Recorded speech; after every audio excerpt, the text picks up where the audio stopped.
আসসালামু আলাইকুম। আজ আমি আপনাদেরকে তৈরি করে দেখাবো চানা ভুনা বা ছোলা, যে যেটাই বলেন না কেন আমাদের এদিকে চানা ভুনা বলা হয়ে থাকে। তো আমি আজকে চানা বা ছোলা ভুনা তৈরি করার জন্য প্রথমেই আমি একটি প্যানে দিয়ে দিয়েছি কিছুটা পরিমাণ তেল। তেলটা আপনারা পরিমাণ মতো দিয়ে দেবেন। আর দিয়ে দিলাম 1 কাপ পরিমাণ পেঁয়াজ কুচি। কুচিটা বেশি হতে হবে। দিয়ে দিলাম 1 টেবিল চামচ পরিমাণ লবণ। দিয়ে দিচ্ছি 1 টেবিল চা চামচ পরিমাণ আদা বাটা। দিয়ে দিচ্ছি আস্ত গরম মশলা, দারুচিনি, এলাচি এবং তেজপাতা।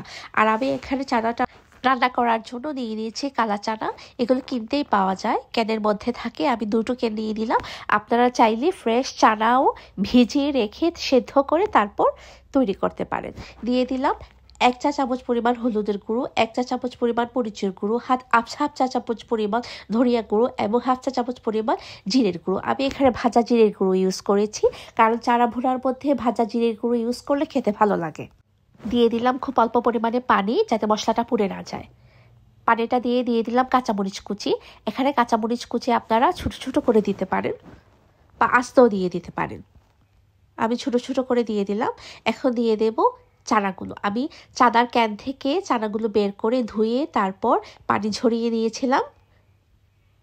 দিয়ে দিলাম, এবার ভেজে নেব।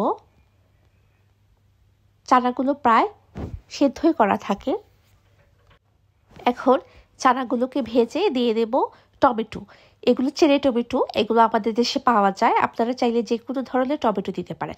আর দিয়ে দেবো এখানে টমেটো ক্যাচাপ। আর টমেটো ক্যাচাপটা দেখলে আমার বড় মামির কথা মনে হয়ে যায়, কারণ আমার মামি সবসময় দেখতাম কি চানা ভুনার মধ্যে টমেটো ক্যাচাপ ইউজ করতেন। উনি এখন বেঁচে নেই, আল্লাহ ওনাকে জান্নাতুল ফেরদৌস দান করুন। আমার বড় মামি খুব মজার রান্না করতেন। আসলে এক একটা রান্নার মধ্যে আমার অনেক ধরনের স্মৃতি জড়িয়ে আছে। আর আমি একজনের কাছ থেকে একটা রেসিপি শিখেছি।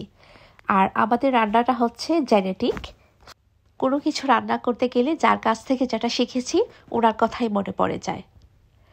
তো এইদিকে আমার চানা ভুনাগুলো হয়ে যাচ্ছে। আমি আবার ঢাকনা দিয়েছিলাম, আর ঢাকনা খুলে আবারও নেড়ে দিচ্ছি। কিছুক্ষণ নেড়ে দিয়ে দেবো এবারে পানি। পানিটা অল্প পরিমাণে দেব, যাতে মশলা এবং চানা একসাথে মিশে যায় আর খেতে ভালো লাগে আর কি, টমেটোগুলো গলে যায়। আমি আবারও ঢেকে দিয়েছিলাম। কিছুক্ষণ পর ঢাকনা খুলে আবারও নেড়ে দিচ্ছি। এখন দিয়ে দেব ধনিয়া পাতা কুচি, কারণ আমার চানাগুলো প্রায় হয়ে আসছে। এবারে ধনিয়া পাতা দিয়ে চানাগুলো আমি নামিয়ে নেব। আর এই চানা ভুনা পেঁয়াজু, তারপর খিচুড়ি, নরম খিচুড়ি বা ভুনা খিচুড়ি যে কোনো সাথেই খেতে ভালো লাগে। আমি ওই দিন ভুনা খিচুড়ি, পেঁয়াজু, চানা এগুলো রেসিপি দিয়েছিলাম, আপনারা চাইলে দেখে নিতে পারেন।